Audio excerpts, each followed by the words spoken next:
Que tout soit fait pour ta gloire au nom de Jésus. Amen. Est-ce que quelqu'un peut acclamer très fort pour le Seigneur? J'aimerais qu'on le fasse bien pour notre roi, qu'on le fasse bien pour notre Seigneur.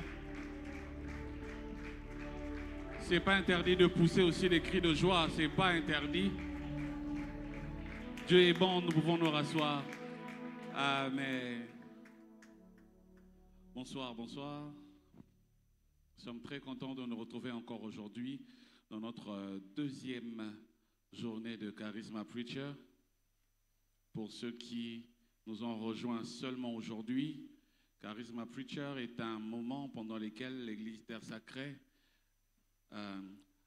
découvre des ministères, découvre des grâces que Dieu a placées en son sein, ouvre une carrière pour des différents frères et sœurs qui sont parmi nous et en qui Dieu a placé des dons, des grâces et des talents. Donc, ça se fait de cette manière-ci. Ici, nous allons voir défiler 1, 2, 3 frères qui vont passer pendant 20 minutes nous bénir. Loin de nous l'esprit de la compétition, mais nous sommes juste là pour découvrir ce que Dieu a placé en eux, afin qu'ils soient pour nous des bénédictions et que nous voyons comment est-ce qu'ils vont continuer à l'être parmi nous à l'Église Terre Sacrée. Alors, très rapidement, j'aimerais déjà appeler ici en ces lieux le premier intervenant d'aujourd'hui qui, comme je viens de le dire, a 20 minutes selon ce que Dieu a placé dans son cœur. Alléluia. Rappelons encore pour ceux qui nous ont rejoints seulement aujourd'hui, c'est peut-être pour lui la première fois de se tenir ici, de prêcher, de nous prêcher.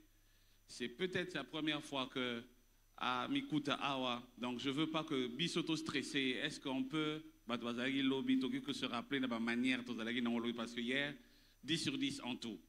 Donc quand il vient, n'oubliez pas, ce n'est pas lui qu'on acclame, c'est Dieu qu'on acclame, mais ça va lui faire quelque chose.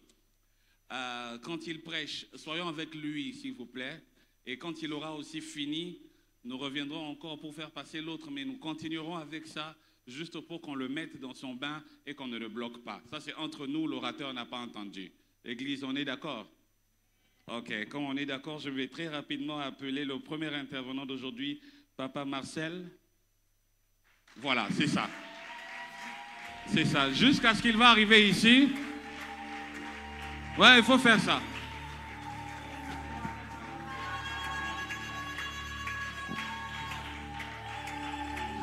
Tu peux encore bien faire. Tu peux encore bien acclamer le Seigneur. Tu as raison d'acclamer le Seigneur. Tu as raison. Si c'est moi qui peux être ici devant, toi tu as raison d'acclamer le Seigneur. Je suis une raison évidente pour laquelle tu dois acclamer le Seigneur. Alléluia. Alléluia. Que Dieu nous bénisse. Vous pouvez prendre place, merci. Nous rendons grâce à Dieu pour cette soirée aussi merveilleuse, qui est le deuxième de Charisma Preacher. Et nous avons été classés aujourd'hui. Je dis merci à notre Père. Vraiment honneur au Père. Est-ce qu'on pouvait m'aider à acclamer Papa Lévy, s'il vous plaît? Je parle de notre Père. Est-ce qu'on peut acclamer le Seigneur pour lui?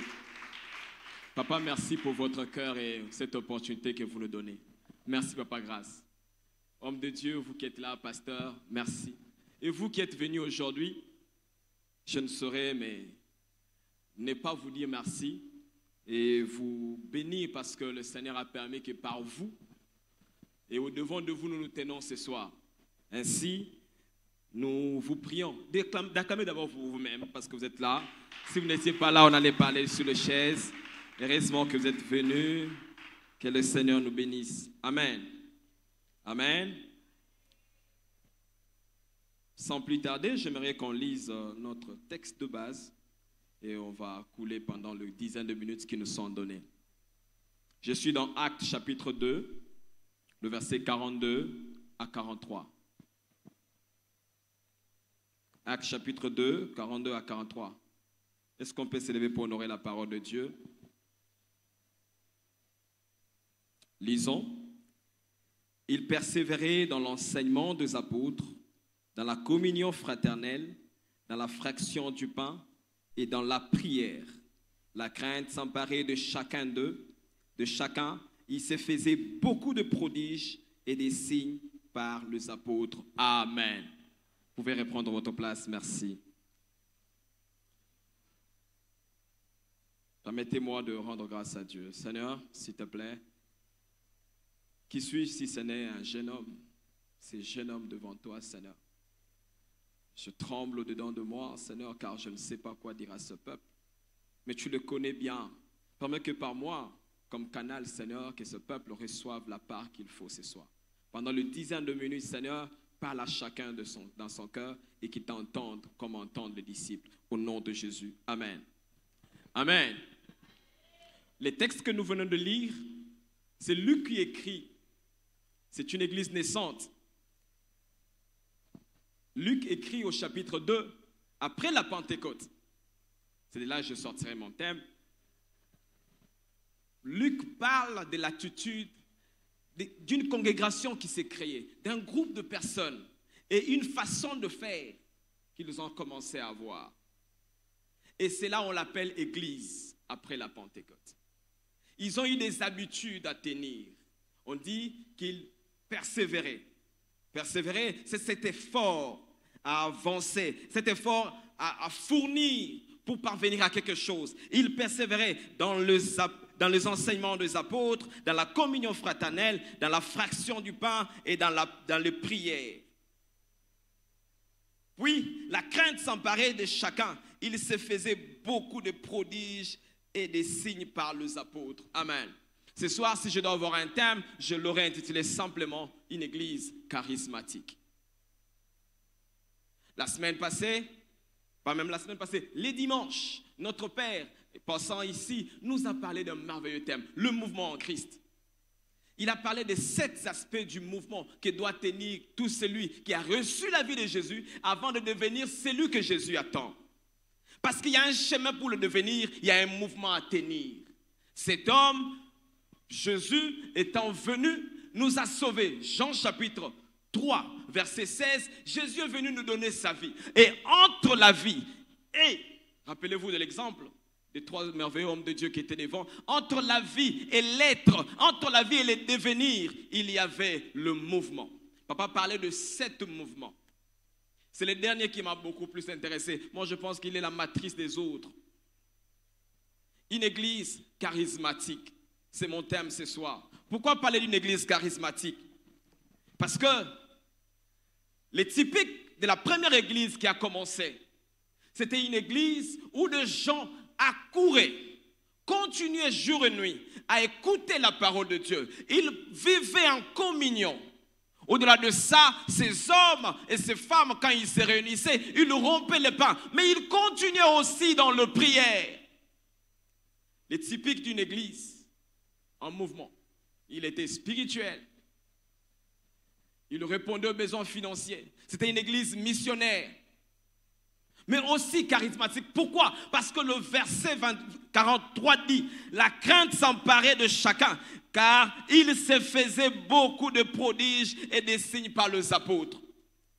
La crainte, ce n'est pas la peur du dehors, mais les gens voyaient comment des hommes ordinaires comme nous, des personnes que nous avons connues, mais alors que nous nous réunissons au milieu d'eux, il y a beaucoup de choses extraordinaires qu'on ne sait pas expliquer. Des malades viennent, ils sont guéris, les aveugles voient, les paralytiques marchent. Cela causait une crainte de Dieu au milieu d'eux. On s'est posé la question, qui sont donc ces personnes? Et à force qu'ils s'approchaient, les gens voyaient, ils étaient étonnés. Les gens étaient frappés par la manière d'être. C'est quoi cette église? Ils étaient habitués à cette église des pharisiens, des scribes, où ils allaient, on lisait la Torah, puis ils rentraient. C'était une histoire qu'on leur racontait. Mais cette fois-ci, quand on ouvrait la Bible, quand on ouvrait les rouleaux pour expliquer, parler d'un prophète, on le vivait aussi. Quand on parlait de la guérison de malades, dans l'église charismatique, les malades étaient guéris. Quand on parlait des aveugles, les aveugles venaient parce qu'on a parlé de la puissance de Dieu, les malades, les aveugles voyaient. C'est cette église-là, cette église qui est en train d'exprimer les capacités surnaturelles. Si je dois définir église, on l'a beaucoup défini, je crois, c'est un rassemblement de personnes appelées à vivre Or, c'est des personnes que Dieu a sanctifiées, des personnes que Dieu a amenées, que Dieu a mis quelque part pour en faire son affaire. Dieu a tiré dans le monde des hommes et des femmes pour en faire son peuple à lui. Ça s'appelle Église. Charismatique, c'est une église qui exprime le charisme. Le charisme qui, simplement, si je le définis, qui sont le don spirituel. Une église qui exprime le don spirituel. Une église qui est en vogue, pas une église qui est cachée derrière le statu quo, qui est cachée derrière l'organisation, mais une église qui laisse la place à l'esprit afin d'affecter le vie de ceux qui viennent. Pas une église liturgique. Je ne suis pas contre les églises liturgiques, mais je veux juste dire une chose. Nous sommes de ceux qui avons commencé. Quand l'église a commencé par des signes de miracles. Mais de plus en plus à l'église, les gens y entrent. Il n'y a pas de miracle. Il n'y a pas de signes de prodige. Parce que les gens ont éteint l'aspect principal qui était l'esprit qui agissait au milieu d'eux. Cela causait la crainte dehors. Les gens s'accouraient. Les gens abandonnaient la magie pour s'attacher au vrai Dieu. Parce que l'église a fait sa place. Je me pose la question, l'église dans mon temps, les gens viennent de plus en plus à l'église et de plus en plus ils sont frêles. Les gens ne sont plus puissants. On parle d'une église juste comme d'un rassemblement. Ce qui n'est pas la bonne chose, bien-aimés. Vous devez comprendre une chose. C'est que tout chrétien doit manifester. Tout chrétien est une église. Toute église qui est chrétienne doit manifester le charisme. Sortez, vous qui me suivez par le voie des ondes, sortez des églises qui sont restées en train de courir derrière les lignes tracées. Laissez-vous emporter, laissez-vous être conduit par le Saint-Esprit chaque fois que vous vous rassemblez. J'ai horreur des églises où quand on y voit, c'est comme un mouroir des hommes et des femmes qui ne fait qu'on raconter. Frère, qu'est-ce que ça me fait aujourd'hui que Pierre ait mangé le poisson qu'il a pêché après que Jésus soit ressuscité? Ça change quoi dans ma vie? Mais si tu peux me dire que le même qui est ressuscité, avant qu'il meure, il a multiplié le poisson. Quand il ressuscite, il envoie encore les mêmes pêcheurs tirer des poissons dans l'eau. Le même Dieu est présent. Là, je croirai. Là, je t'entendrai parce que je crois que ce Dieu-là est venu vers moi. C'est le Dieu dans le temps actuel. Nous sommes au temps des apôtres. Nous sommes en ce temps-ci. L'église est sous la mouvance charismatique, la mouvance de l'esprit. On ne peut pas s'arrêter à faire des discours, frère. Cette personne qui est venue malade, je lui demande de rentrer en paix. Il rentre en paix comment? Il est venu malade. Il est venu où? Il est revenu dans la maison de Dieu. Le voilà rentré malade. Qu'est-ce qu'on a fait? Est-ce une église? Jésus nous regarde. Ce n'est pas pour ça qu'il nous a envoyés. Il ne nous a pas laissé l'église pour ça.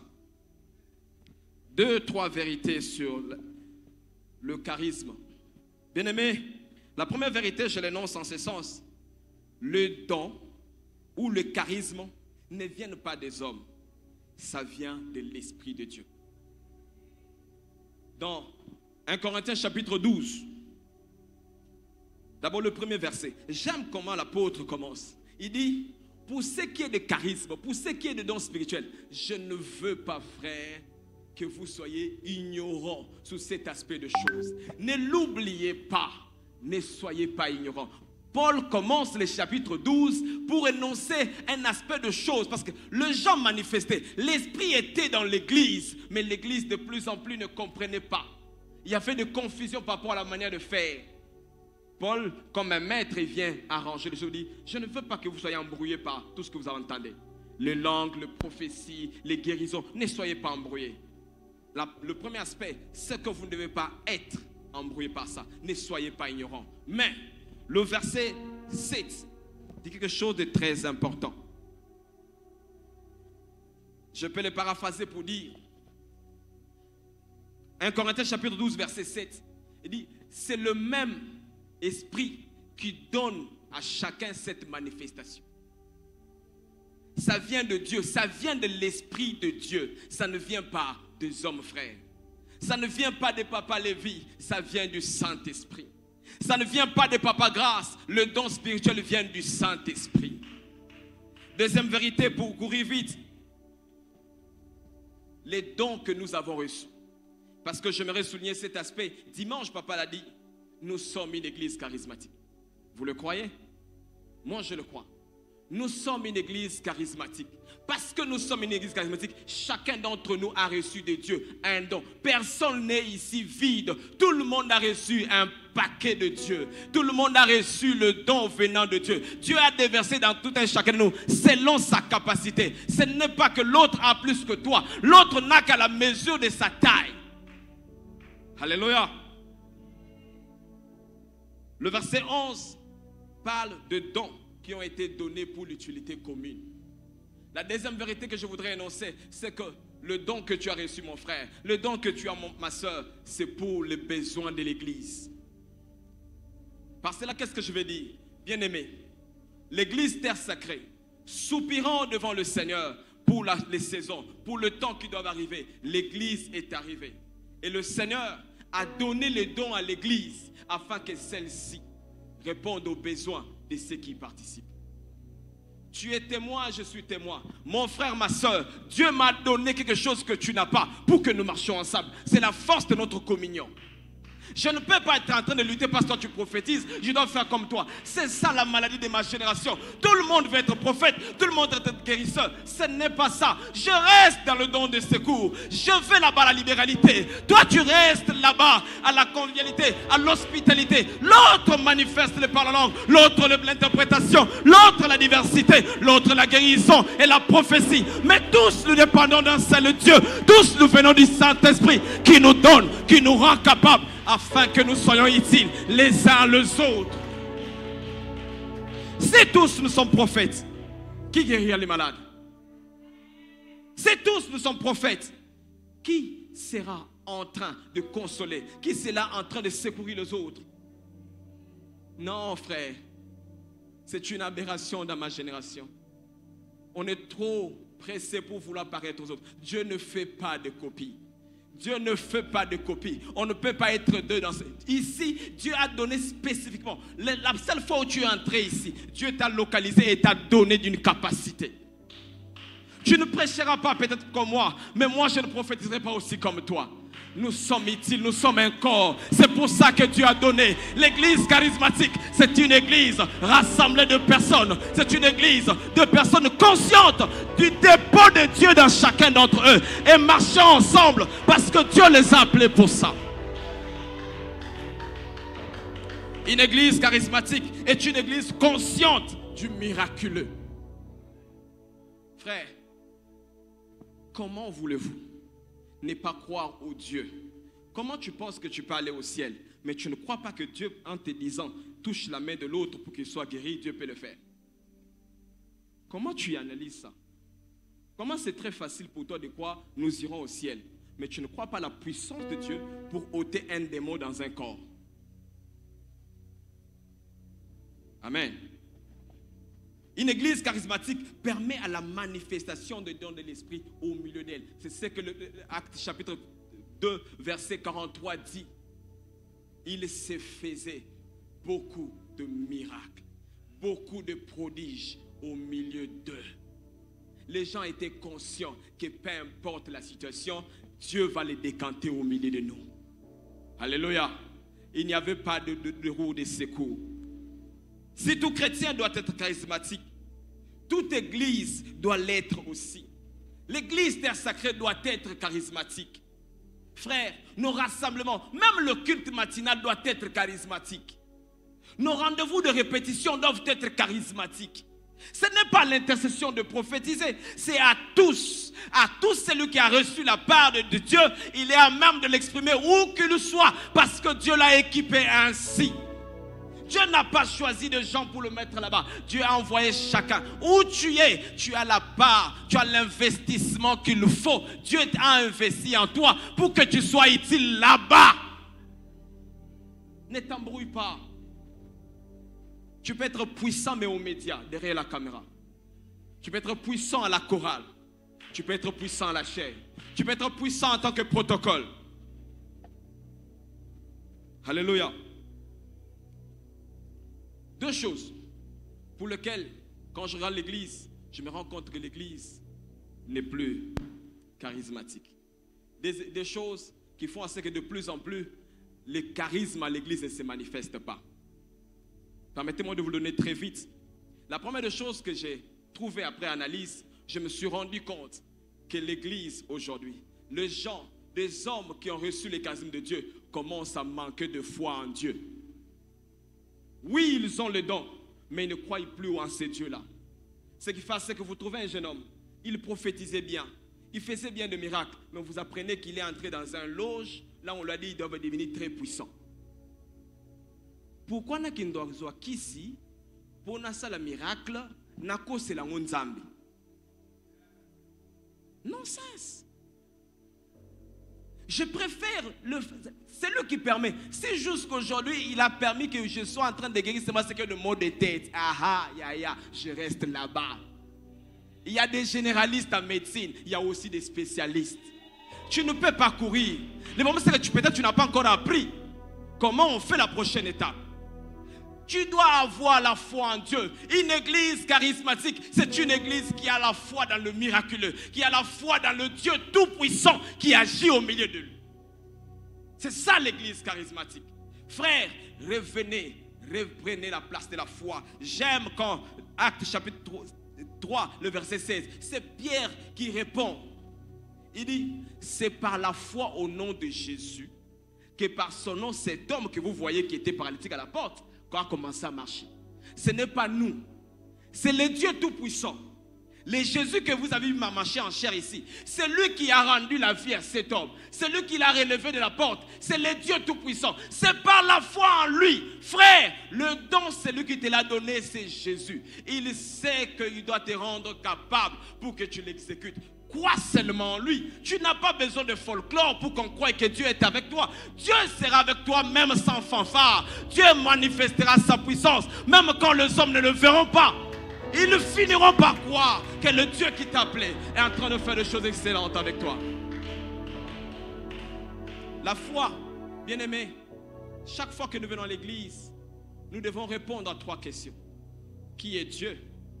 Qu'est-ce qu'il a fait pour nous? Et qu'est-ce que nous sommes devenus en lui? Est-ce que chaque fois que tu viens à l'église, est-ce que tu grandis dans ta conscience de qui est Dieu pour toi? Comment vois-tu Dieu en d'autres termes? Et es-tu conscient de choses qu'il est en train de faire par toi et avec toi? Et en dernier, est-ce que tu as compris ce que tu es devenu? Dieu croit tellement en toi qu'il a déposé un dépôt, qu'il a fait à ce que, pour que tu ne poses pas la question, qu'est-ce que je vais faire quand je vais finir mes études? Il t'a donné les dons spirituels pour que tu ne t'hasardes pas, que tu sois fixé par rapport à ce qu'il a prévu. La foi est ce que Dieu exige pour que l'Église manifeste le miraculeux. La foi est l'exigence de Dieu. Dieu attend de toi que tu aies la foi. C'est lui qui a mis ses dons en toi. Il a dit, il t'a donné les capacités de guérir les malades. Il est celui qui croit juste en lui. Il accomplira ces choses convenablement. Alléluia.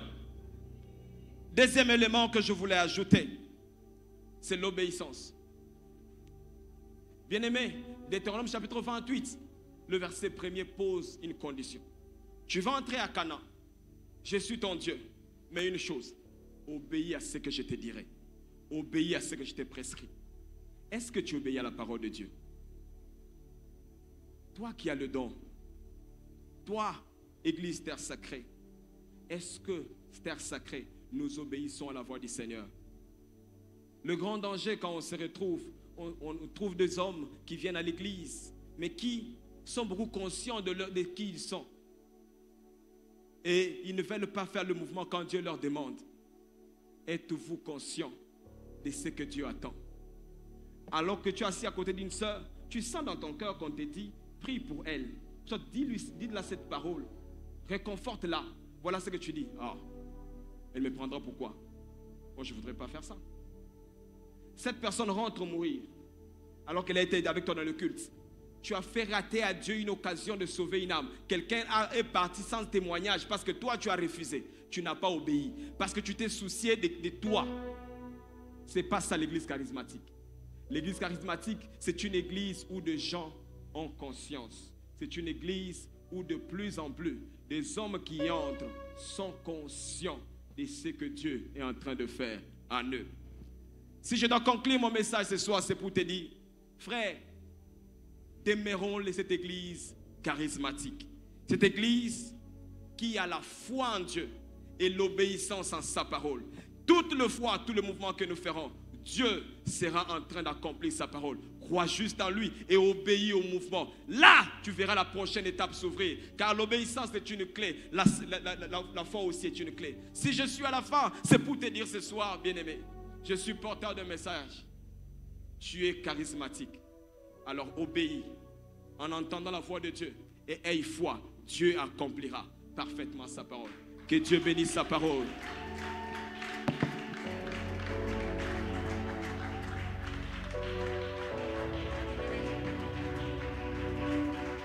Ceux qui n'étaient pas hier, je les découvre déjà aujourd'hui. Je vois déjà comment ils font. Ceux qui étaient là hier savent qu'on bénit le Seigneur pour la grâce. On bénit le Seigneur pour le don. Et on bénit le Seigneur pour ce que nous avons entendu. Père Marcel, que Dieu te bénisse. Est-ce qu'on peut prendre une minute et juste dire à Dieu, fais de nous une église charismatique. Quelqu'un peut dire, fais de moi un chrétien charismatique. Fais de nous, Seigneur, cette église charismatique.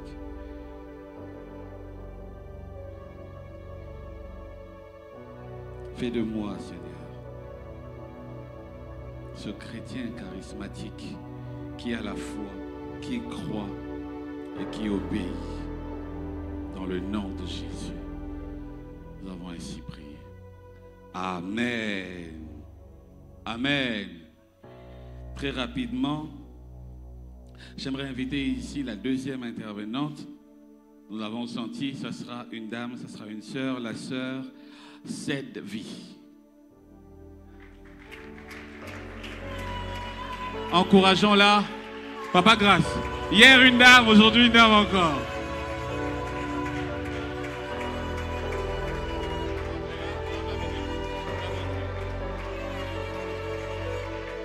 Est-ce que tu peux bien acclamer pour le Seigneur? Ah, est-ce que tu peux acclamer pour le Seigneur?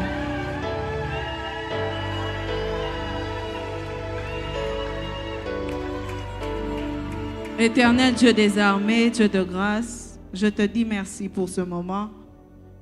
Je prie, ô Dieu, que je disparaisse, enfin que tu apparaisses, ô éternel Dieu. Seigneur, laisse que nos cœurs soient de terre fertile, sur lesquels la semence de ce soir donnera de bons fruits. Je rends toute pensée captive à ta présence. Au nom de Jésus, j'ai ainsi prié. Amen. Est-ce que tu peux acclamer pour le Seigneur? Est-ce que tu peux pousser des cris de joie pour Jésus? Alléluia. Alors je dis un grand merci à Dieu de m'avoir accordé la grâce d'être là ce soir. Ce n'est pas parce qu'on sait parler, c'est parce que la grâce de Dieu est sur nous. Amen. Et je dis un grand merci à Dieu pour notre Père spirituel, l'apôtre Lévi Kongolo. Est-ce qu'on peut acclamer le Seigneur? Un papa merveilleux, un mentor, une couverture spirituelle qui nous fait énormément du bien. Et nous remercions tous les pasteurs pour votre soutien moral, physique. Que Dieu vous bénisse abondamment.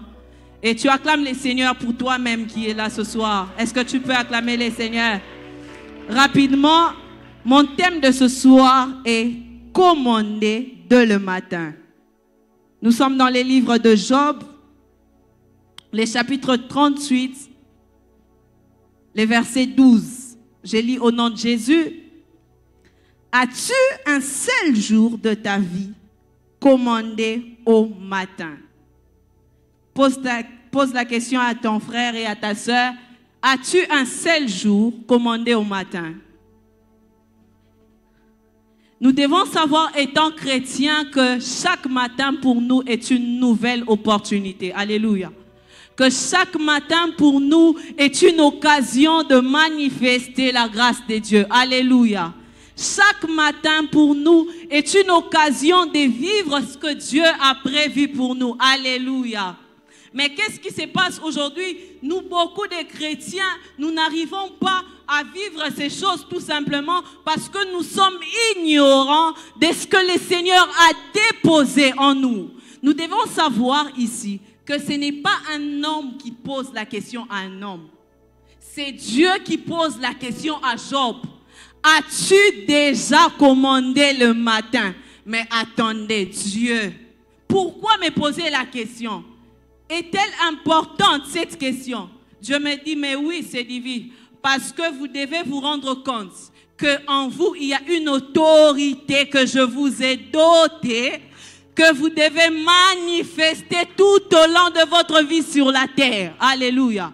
Et ça ne peut être manifesté que par nos journées, par notre vie sur la terre. Amen, amen. Et une chose que j'aimerais faire, c'est définir c'est quoi commander. Commander veut tout simplement dire ordonner avec autorité. Est-ce qu'il y a une autorité spirituelle en ces lieux? Est-ce qu'il y a une autorité spirituelle en ces lieux? J'aimerais te dire que tu as reçu le pouvoir d'ordonner ta journée telle que tu la souhaites. Amen, amen. Je refuse de vivre les imprévus du diable, mais j'accepte de vivre les prévus de Dieu. Amen, amen. Et qu'est-ce qui arrive à celui qui commande les matins? Le premier point, c'est que celui qui s'est commandé le matin a la capacité de poser les choses à leur place. Bien-aimés dans le Seigneur, les femmes qui sont ici seront d'accord avec moi que c'est le matin que vous arrangez vos maisons. C'est le matin que vous mettez de l'ordre. Alors je vous pose une question. Pourquoi vous les faites les matins? Pourquoi vous les faites les matins? Pourquoi vous ne les faites pas la nuit? Pourquoi vous vous dites, elle a la boé, certainement parce que vous avez une attente précise de votre journée. Alléluia.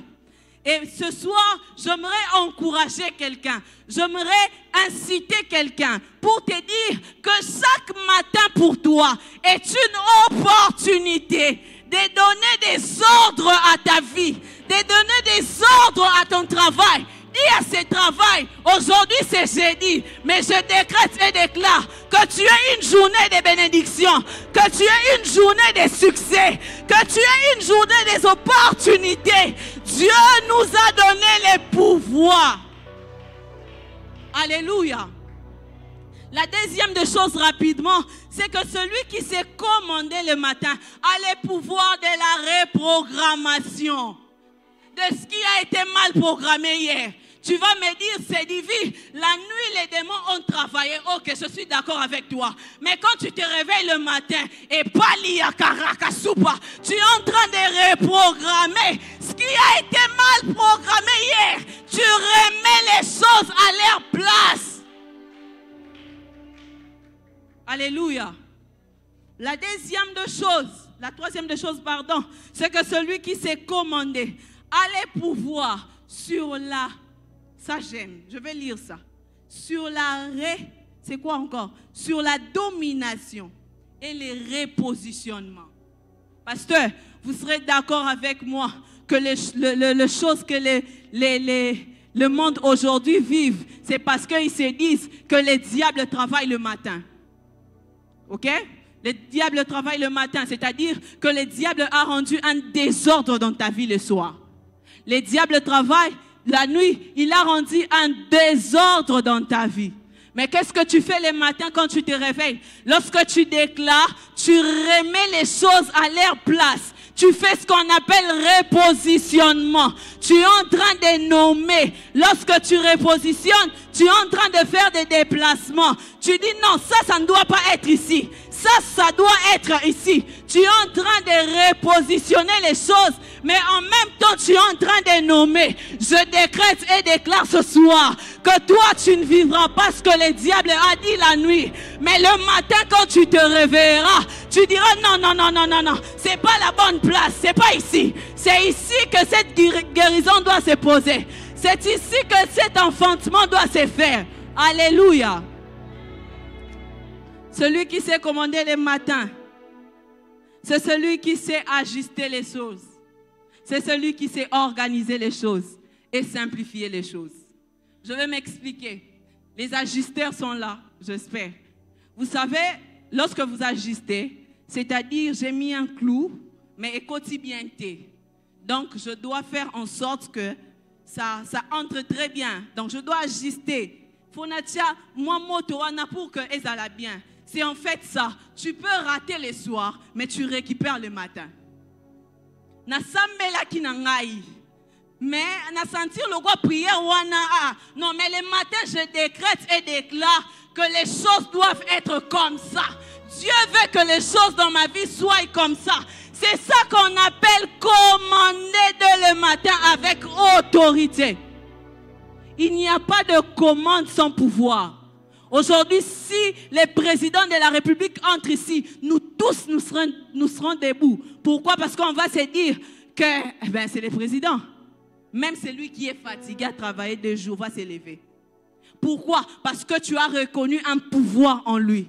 Ce soir, j'aimerais te dire, c'est toi qui ne sais pas. Le diable connaît les pouvoirs qui ont en toi. Il sait. La deuxième question basique que je veux poser ce soir, c'est pourquoi commander dès le matin? La première raison, c'est que c'est un moment de silence, de clarté spirituelle, où on peut déclarer la volonté de Dieu avant toute distraction. Vous n'êtes pas d'accord avec moi, hein? Marc chapitre 1, le verset 35. Je lis au nom de Jésus. Vers le matin, pendant qu'il faisait encore très sombre, Jésus s'éleva, sortit et alla dans un lieu désert où il pria. Mais Jésus, pourquoi tu ne pries pas avec nous les disciples?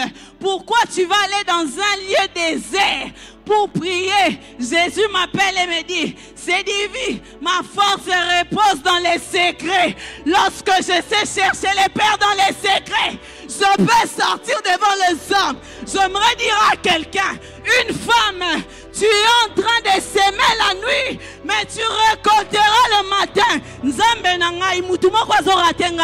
Tu es parmi les personnes qui sont censées déclarer le matin pour orienter ta journée.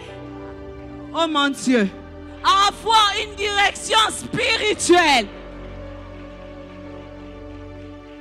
La deuxième raison, c'est pour aligner ta journée à la volonté de Dieu.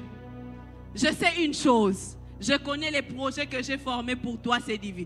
Ce ne sont pas des projets de malheur, mais de paix, de bonheur. Si telle est la volonté de Dieu, pourquoi je vis ça? Parce que le diable a travaillé. Oh, que je vais rappeler au diable, Dieu a dit, il a des projets de paix, de bonheur et non de malheur pour ma vie. Alors détourne-toi parce que ma journée s'aligne à la volonté de Dieu.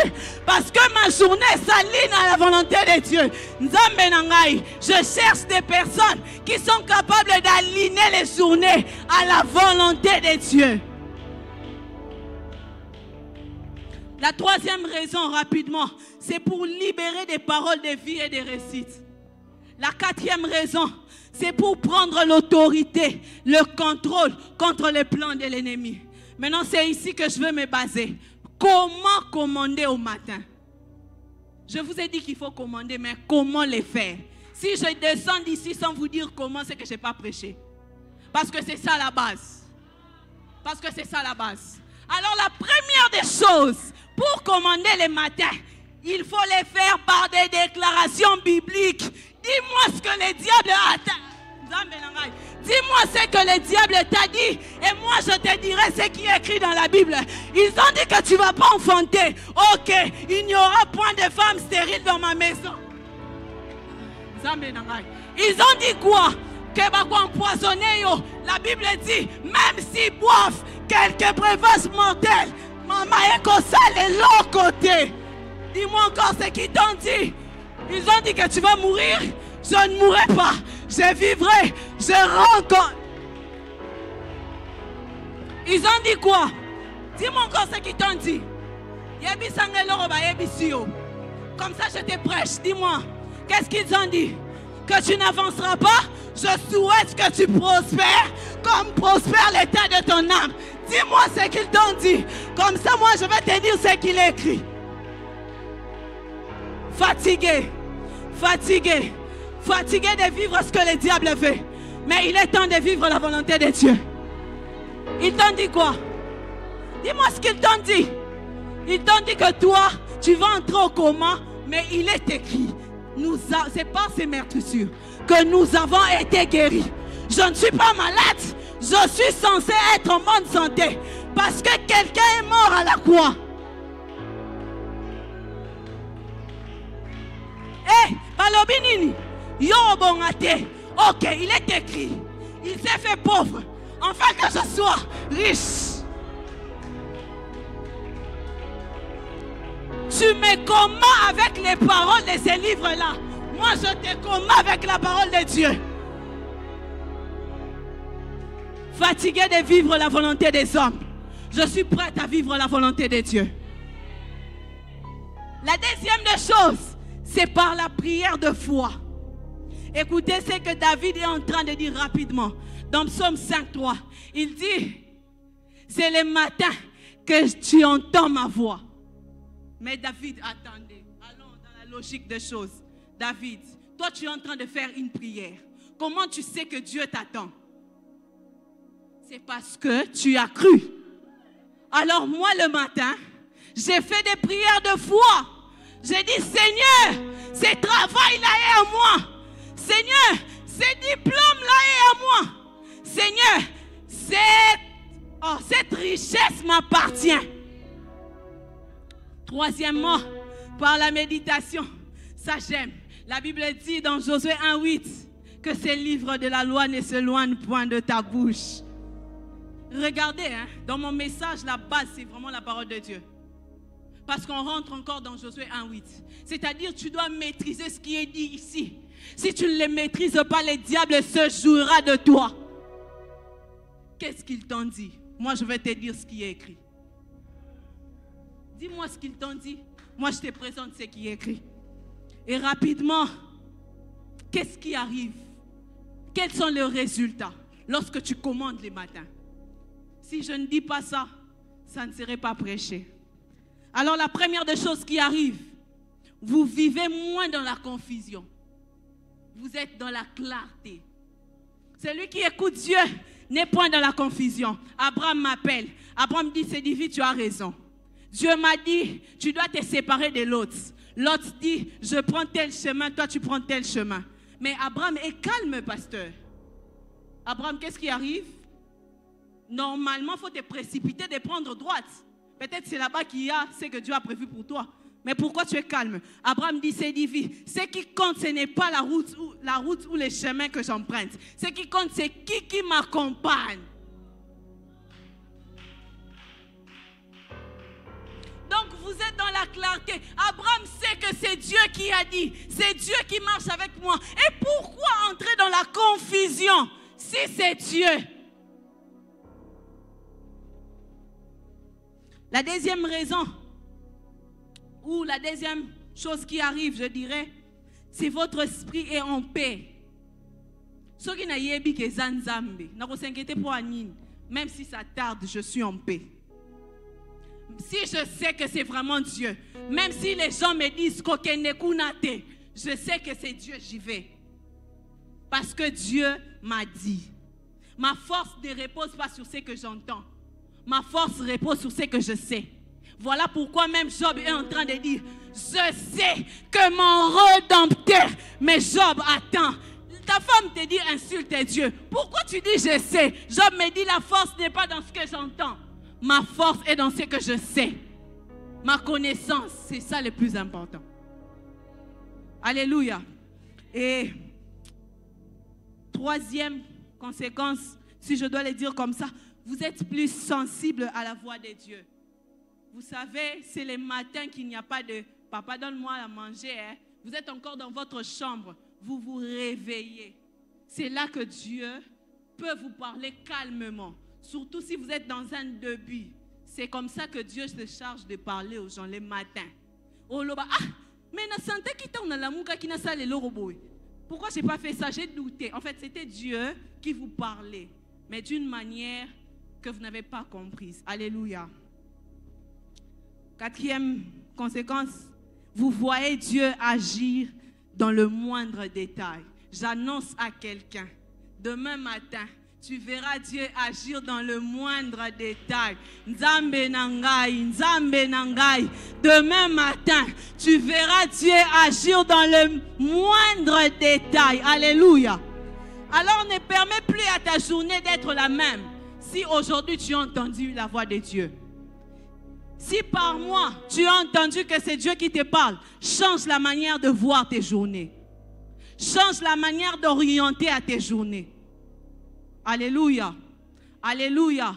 Quelqu'un va dire, mais elle a parlé de tout ça. Les pouvoirs là, ça vient d'où? Je vais te répondre. N'est-ce pas qu'il est écrit à tous qui l'ont reçu? Il a donné les pouvoirs. Maintenant, toi, ton pouvoir là, tu fais quoi avec? Réponds-moi. Tu fais quoi de ton pouvoir? Tu gardes ça pour toi? Faille. Il y a un diable au sakanabiso. Parce qu'on ne sait pas exercer l'autorité qu'on a. Si aujourd'hui, enfants de Dieu, nous savons exercer l'autorité que Dieu nous a donnée, nous serons moins dans la confusion. Et nous verrons Dieu agir dans le moindre détail. Est-ce que quelqu'un a été béni ce soir? Lève-toi, on va prier. Lève-toi, on va prier. Mande les bras. Et palabra kataya manda la bâche. Je veux que tu dises à Dieu, Seigneur, je t'ai entendu, mais je n'aimerais pas que ça s'arrête ici. J'aimerais que cette expérience, que je l'ai particulièrement avec toi. Est-ce que tu peux lever ta voix et commencer à parler au Seigneur? Est-ce que tu peux parler au Seigneur?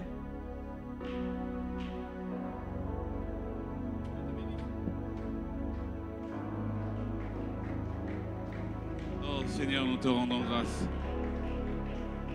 Seigneur, nous te bénissons. Seigneur, nous élevons ton nom.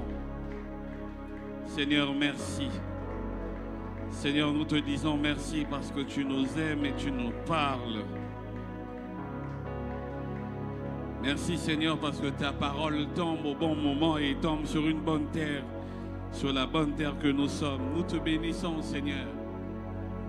Nous te bénissons Seigneur. Nous te bénissons, nous élevons ton nom dans le nom de Jésus. Amen.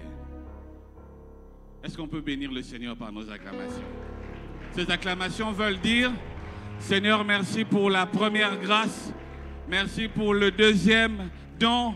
Merci pour la première grâce. Merci pour la seconde. Merci pour les ministères que tu nous fais découvrir. Merci. J'aimerais qu'on le fasse vraiment bien. C'est une manière pour nous de rendre grâce à Dieu, de le bénir pour ce qu'il a fait et pour ce qu'il fait.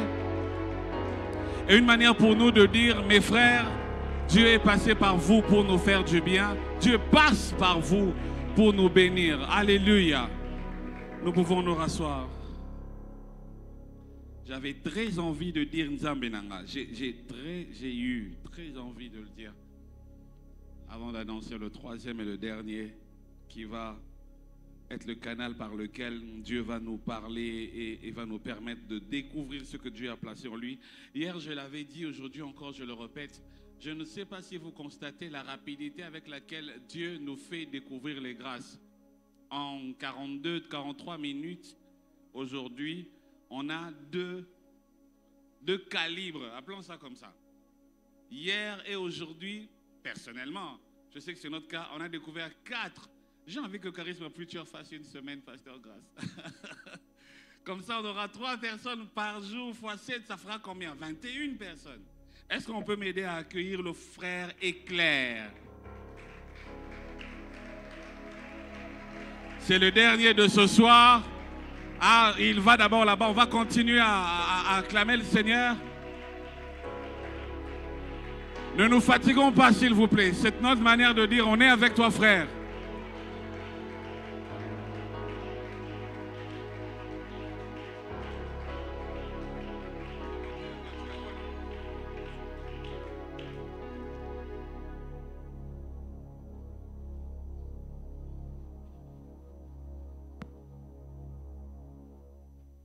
Seigneur Dieu de grâce, nous te célébrons et nous te rendons de multiples actions de grâce pour ces instants et nous te bénissons pour ces 2 merveilleuses personnes que tu as utilisées avant nous pour nous bénir et nous faire du bien. Nous croyons fortement que, Seigneur, ce programme n'est pas juste qu'un programme, mais c'est une solution à des problèmes des gens. Et nous croyons, Seigneur, dans nos cœurs que tu es en train de visiter de vie. Permets-nous, Seigneur, de clôturer et de conclure selon ce que tu nous as communiqué dans le nom de Jésus. Amen. Alléluia. Est-ce qu'on peut acclamer le Seigneur, s'il vous plaît? Acclame Dieu. Je disais, est-ce que tu peux acclamer le Seigneur? Je rends grâce à Dieu pour ces instants, le Seigneur de grâce, pour sa faveur sur nous. Et je dis merci à notre Père spirituel, l'apôtre Lévi Congolo, que nous célébrons encore une fois de plus. J'étais en train de dire, célébrons notre Père. Et nous disons merci à Dieu pour Papa Grâce et toute l'équipe pastorale, ainsi que vous aussi, nous vous disons merci pour votre présence. Est-ce que vous pouvez acclamer pour vous-même? Que Dieu vous bénisse d'être là. Et toutes les personnes qui sont en ligne, nous vous saluons dans le nom de Jésus-Christ. Alors nous célébrons la grâce et le grâce qui nous ont précédés. Comme Papa Abner était en train de le dire, nous avons été bénis. Et nous célébrons la grâce de toutes les personnes qui sont venues avant nous depuis le premier jour. Aujourd'hui, nous allons partager une pensée. Quand la sœur Sédivie était en train de parler, je me disais, Saint-Esprit, tu sais comment faire les choses. Pourquoi? Parce qu'elle a donné ce que je vais continuer de dire. Alléluia. Le terme de mon message ce soir s'intitule « Une question pour toi ». Vous comprenez pourquoi je disais que la sœur a parlé de tout ce que j'étais en train de vouloir continuer de dire. Une question pour toi, et nous sommes dans le livre de Luc, le chapitre 7, le verset 20 à 22. La Bible dit ceci, si nous pouvons nous lever pour honorer la parole de Dieu. Merci beaucoup. Je lis au nom de Jésus. Arrivés auprès de Jésus, ils dirent, Jean-Baptiste nous a envoyés vers toi pour dire, es-tu celui qui doit venir ou nous devons en attendre un autre? À l'heure même, Jésus guérit plusieurs personnes de maladies, d'infirmités et d'esprits malins, et il rendit la vue à plusieurs aveugles. Et il leur répondit, allez, rapportez à Jean ce que vous avez vu et entendu. Les aveugles voient, les boiteux marchent, les lépreux sont purifiés, le sourd entendent, le mort ressuscite. La bonne nouvelle est annoncée à plusieurs. Amen. Merci beaucoup.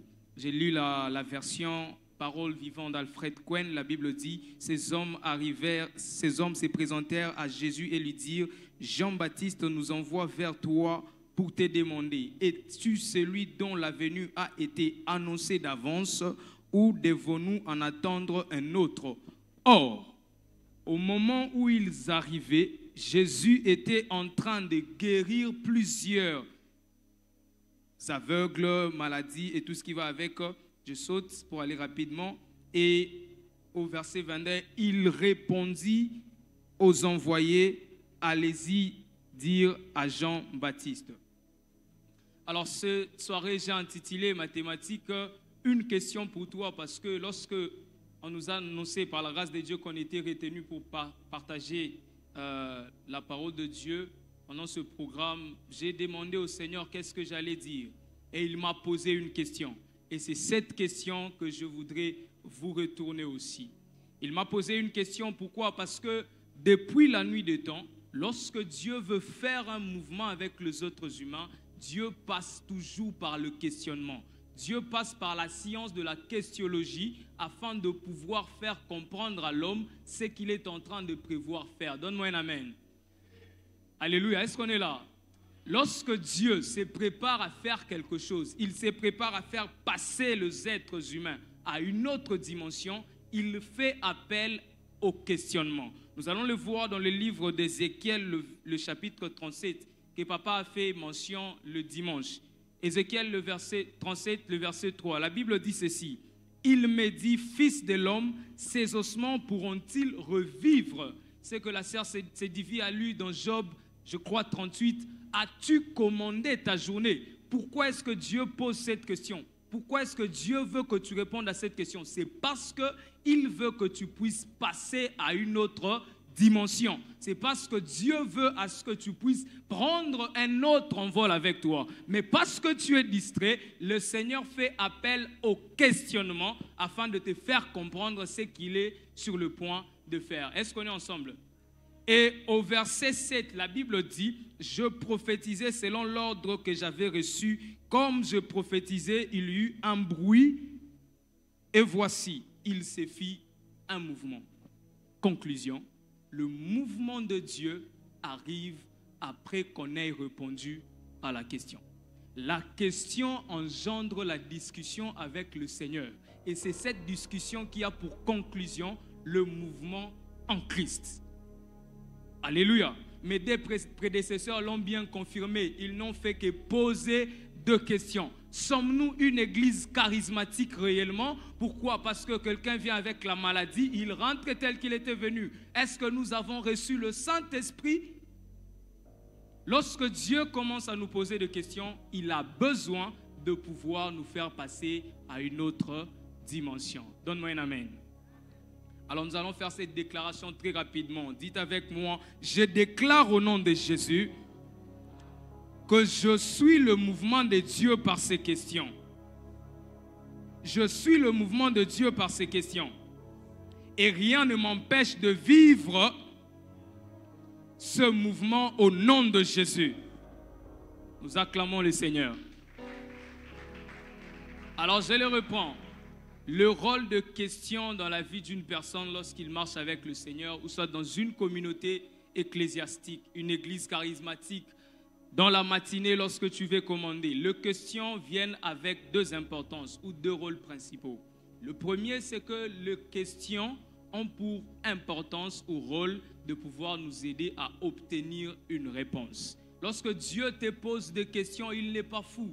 Il a besoin de te faire participer dans ce qu'il fait et voilà pourquoi il a besoin de tes réponses. Lorsque Dieu te pose des questions, la deuxième des choses, il veut t'ouvrir l'esprit. En leadership, on dit ceci, après la science de l'écoute, arrive la science du questionnement. Pourquoi? Parce que le leader n'est pas seulement celui qui écoute, mais il est aussi celui qui pose des questions et qui accepte à ce qu'on lui pose des questions. Pourquoi? Parce que lorsque vous posez des questions, vous permettez aux gens de s'ouvrir. Et vous allez le remarquer avec moi qu'à chaque fois que vous posez une question à quelqu'un, la personne répond et vous lui demandez « Est-ce que tu as d'autres choses à ajouter ?» C'est comme si tu lui as permis d'ouvrir une autre zone et de quitter sa zone de confort. Et à ce moment-là, il te dit « Oh, j'avais oublié, j'étais en train de penser qu'on devrait faire ceci. On voulait et on pouvait. » À ce moment-là, tu l'as permis d'ouvrir son esprit. Du coup, les questions nous permettent d'ouvrir notre esprit. Et pourquoi les questions? Parce que les réponses ne sont obtenues que lorsqu'on pose des questions. Donne-moi un amen. Les réponses ne sont obtenues que lorsqu'on pose des questions. La deuxième des choses, lorsque nous posons des questions, ou Dieu nous pose des questions, il veut engendrer ou soit engager une conversation avec nous. Ce que la sœur Sédivie a dit, papa a représenté ça dans son livre « Le Saint-Esprit, mon intime » par le réveil de l'intimité. Alléluia. Quelqu'un a déjà lu les livres, n'est-ce pas? Le matin, lorsque tu te réveilles, c'est à ce moment-là que le Saint-Esprit veut te communiquer des choses pour ta journée, dans le but de pouvoir bien commander. Et lorsque tu parviens à répondre aux questions du Saint-Esprit le matin, tu engages une conversation qui te permet de pouvoir commander ta journée. Dieu te pose une question la matinée. Qu'est-ce que tu vas faire aujourd'hui? Généralement, ça nous arrive, mais on ne prête pas attention qu'il s'agit du Saint-Esprit qui nous pose la question.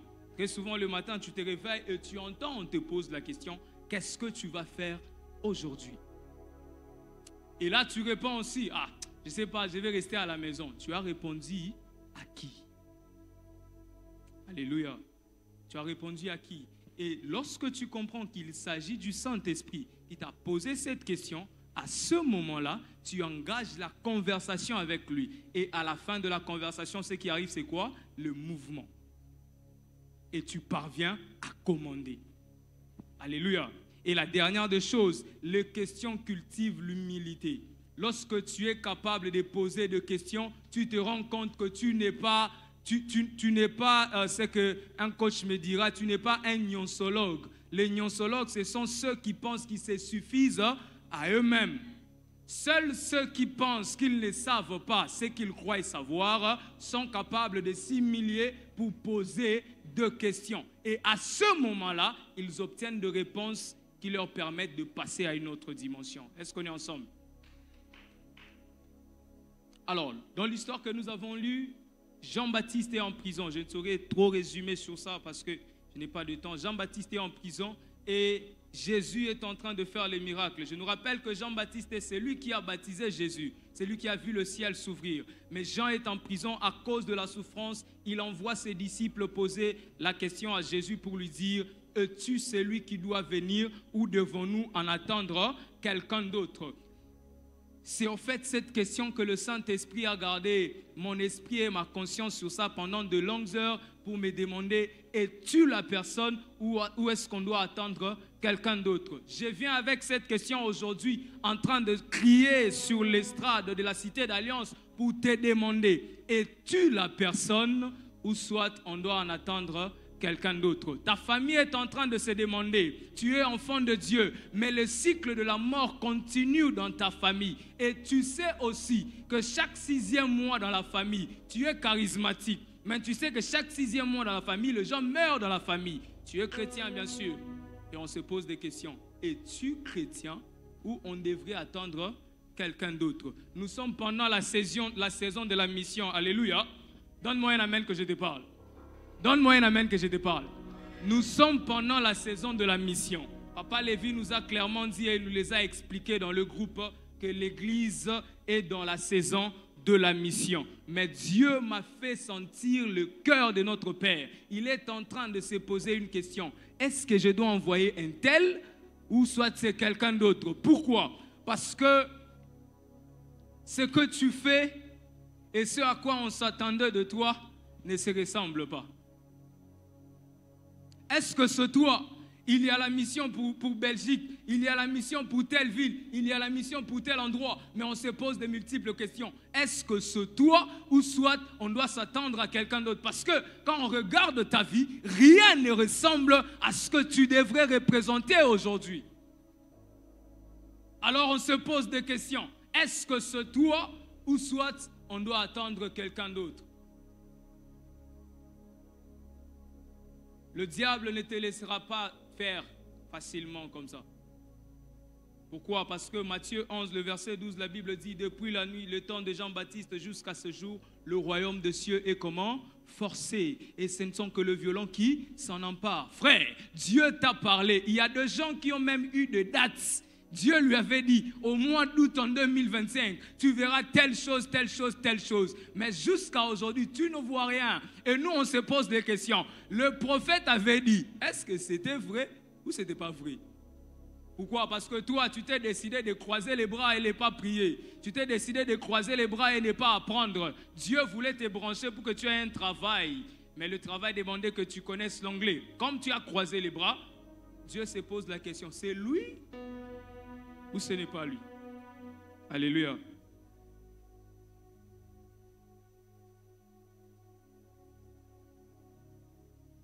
Alors voici 2 choses qu'il faudrait faire de manière à ce que vous puissiez être les personnes dont Dieu a besoin dans son mouvement qu'il a engagé.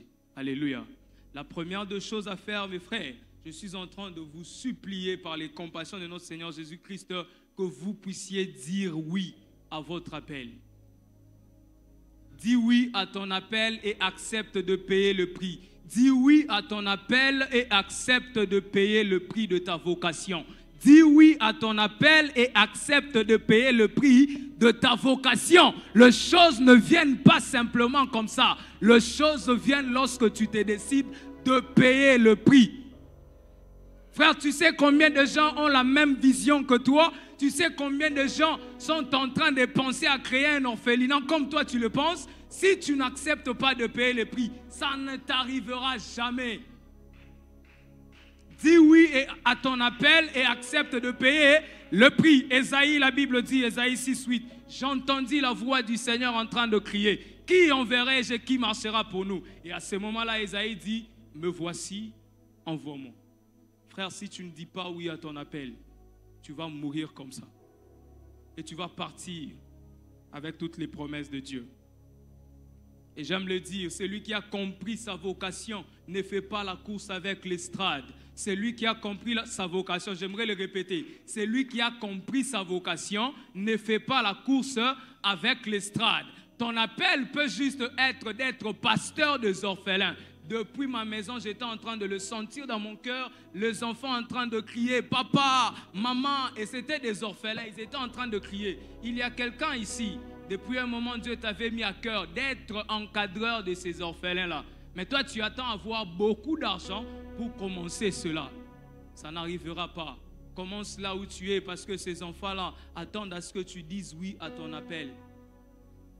Commence avec ce que tu as. La mission est là. On n'a pas seulement besoin que tu aies 1000 $ pour contribuer. Papa a dit il y a des missionnaires qui doivent descendre sur le terrain, mais il y a aussi des missionnaires qui doivent être des partenaires. Tu peux être partenaire à la mission dans la prière. Tu peux être partenaire à la mission dans une chose ou une autre. Pas nécessairement descendre sur le terrain. Dis oui à ton appel et accepte de payer le prix. La deuxième des choses, pour que tu puisses déclencher ce que Dieu a mis en toi et que cette question qu'on a posée ici, si c'est toi ou quelqu'un d'autre, puisse être une réalité dans ta vie. La deuxième des choses, c'est que, j'aimerais le dire en anglais c'est bien, tarry until. En français, prie jusqu'à ce que. On était avec le pasteur Raymond à la retraite. Le pasteur Raymond nous a dit une chose. Il a dit, frère, tu es venu à la retraite, mais tu pries en français. D'accord. Tu quittes d'abord ta zone de confort. Tu pries juste. Dieu t'a donné des dates. Dieu t'a dit des choses, mais tu ne veux pas prier jusqu'à ce que. Nous avons donné à Dieu des heures et des minutes. Voilà pourquoi nous ne parvenons pas à devenir la personne que Dieu veut que nous soyons. Et à ce moment-là, qu'est-ce qui arrive? Les gens se posent des questions. Est-ce que c'est nous ou ce n'est pas nous? Papa Raymond, lorsque vous êtes parti après cette prière-là, il y avait une famille à côté qui était en train de refuser qu'on prie la nuit. Lorsque vous êtes parti après cette prière-là, toute la famille est venue prier avec nous, Papa Grâce. À cause de quoi? De la prière. On a prié jusqu'à ce que, si on était dans la Bible, on dirait, la gloire de Dieu descendit et elle envahit les quartiers. Alléluia! Donne-moi un amen. Si tu pries jusqu'à ce que les choses vont descendre. Prie jusqu'à ce que, 1 Samuel, le chapitre 14, le verset 6, c'est l'histoire de Jonathan qui vient affronter le Philistin. Il dit à son jeune homme qui gardait ses armes, allons-y.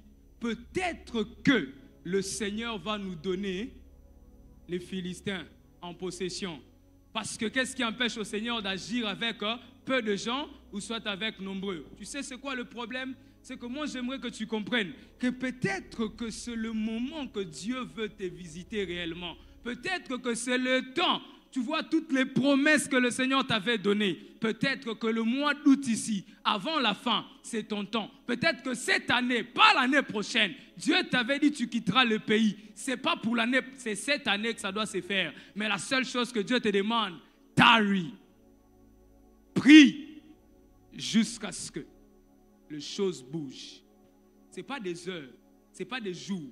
Tu entres dans la présence de Dieu, tu sors, tu vas au travail, tu pries. Dans le bus, tu pries. L'objectif est que tu puisses parvenir à atteindre la chose là.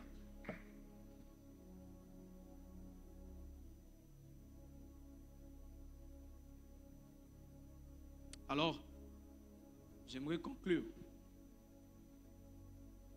Si nous ne parvenons pas à prier jusqu'à ce que nous ne parvenons pas à dire oui à notre appel, ça sera impossible. Et j'aimerais que nous puissions faire un geste prophétique ce soir. Nous sommes dans la saison de la mission et nous sommes en train de faire le mouvement. J'aimerais que tu puisses faire un mouvement. Je ne sais pas quelle est la décision que tu vas prendre dans ton cœur par rapport au mouvement concernant la mission de notre Église. Il y a beaucoup de choses à faire. Je ne suis pas en train de te dire que tu puisses donner 1000 $. Si tu en as, gloire à Dieu. Il y a des frères et sœurs qui doivent partir dans telle province d'ici octobre pour la mission. Moi, ce que j'aimerais, c'est que tu puisses être participant, acteur de ce mouvement-là.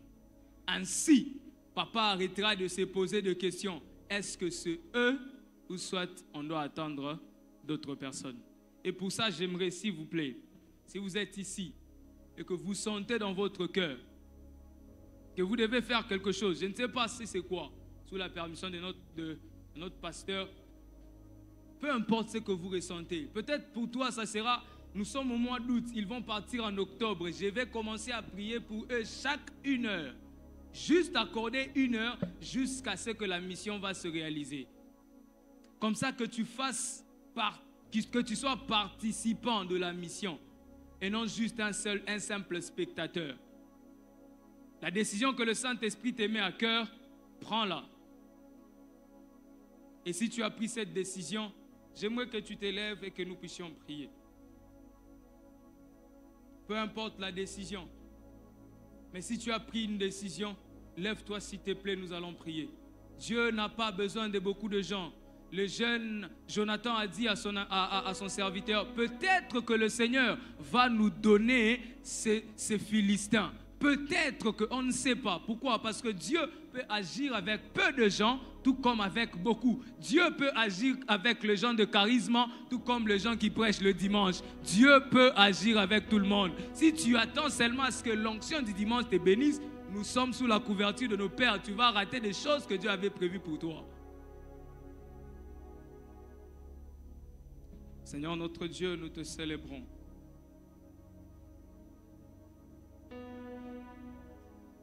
Nous te disons merci parce que tu es Dieu.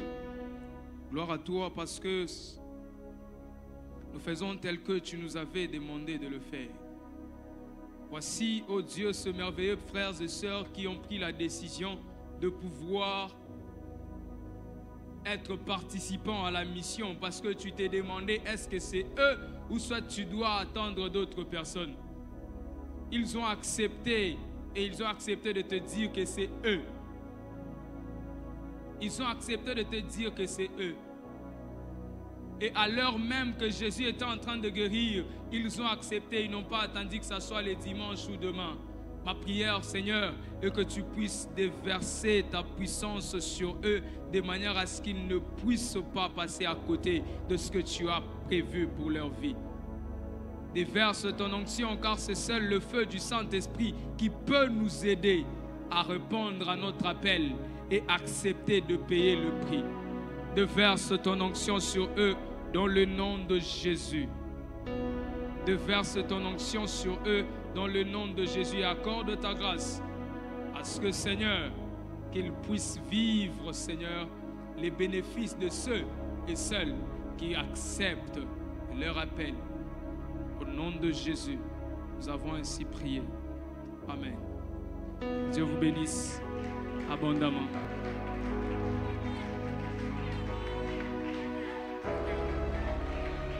Que Dieu soit béni, que Dieu soit loué pour ce deuxième jour de charisme.